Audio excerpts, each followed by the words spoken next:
Welcome to World Talk Brief. Today we're going to try and make sense of a world full of headlines. We'll be looking at everything from major geopolitical tensions and political shifts, all the way to the tech trends and cultural moments that are shaping all of our lives. All right, let's start with some of the most pressing international stories, where conflicts are reshaping borders and alliances as we speak.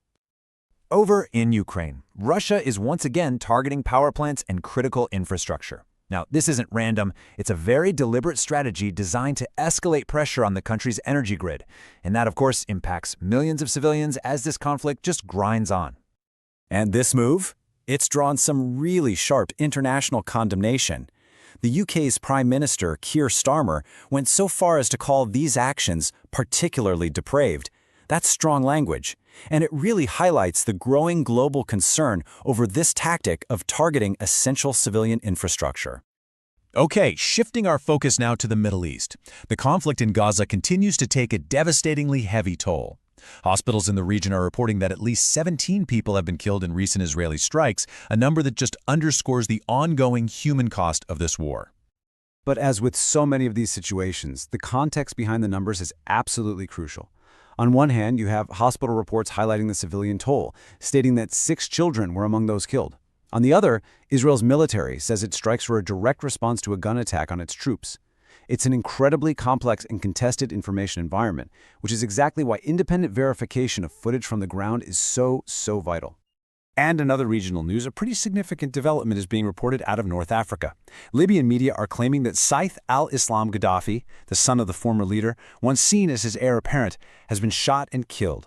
Now, if this is confirmed, it could truly mark the end of an era and introduce a whole new wave of instability into Libyan politics.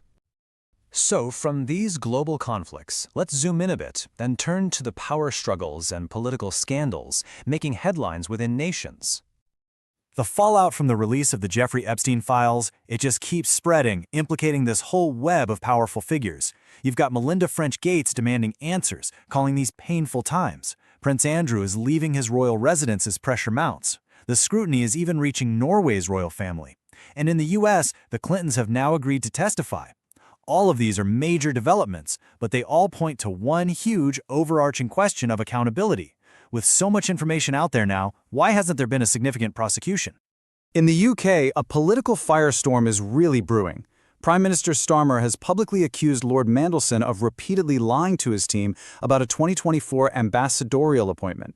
And as you can imagine, this has triggered calls from the opposition to release all the related documents, putting the government's transparency right under the microscope. Meanwhile, in South Africa, a surprise announcement is shaking up the political landscape. The leader of the Democratic Alliance, which is the country's second-largest party, is stepping down.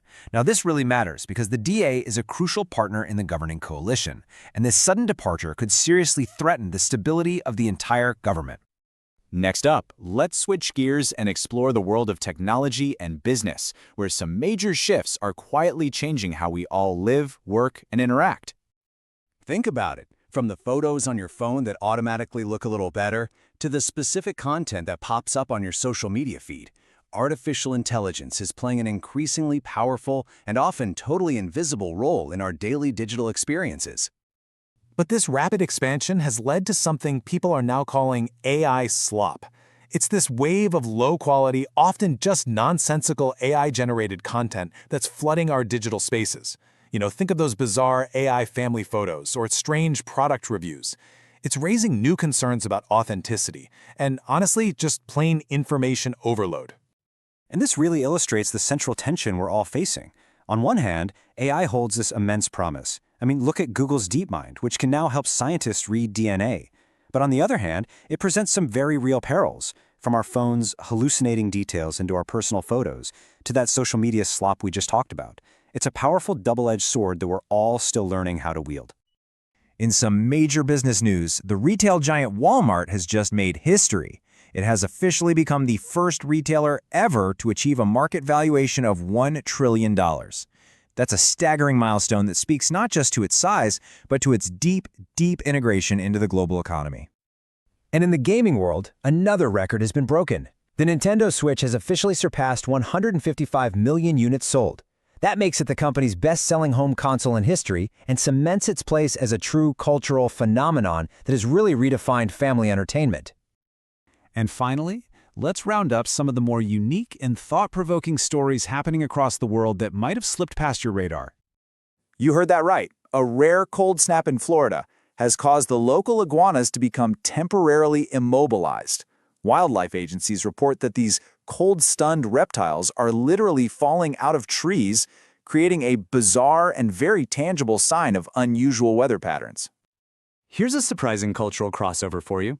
The Harry Potter character Draco Malfoy has somehow emerged as a popular, if unofficial, mascot for this year's Lunar New Year celebrations in China. It's a fascinating example of how global pop culture can take on a new life in completely unexpected ways. Now, from Asia, we have a tragic story that highlights ongoing social tensions. An interfaith couple was allegedly beaten to death by the woman's brothers, who have since been arrested. The incident has sent shockwaves through their village, shining a very harsh light on these deep-seated cultural conflicts. And hey, if you're planning a trip to Rome, here's a little heads up. The city has introduced a new €2 fee simply to access the main viewing area of its iconic Trevi fountain. It's a controversial move for sure, but it's aimed at managing the ever-growing challenge of over-tourism at World Heritage Sites. And all of this brings us to a final thought for today. A deeper look into the modern paradox of loneliness prompts this question. In a world that's more digitally and globally connected than ever before, why does it seem that a feeling of isolation is on the rise? And what does that mean for us as individuals and as a society? Subscribe to World Talk Brief for more clear, thoughtful explanations. World Talk Brief, news explained without the noise.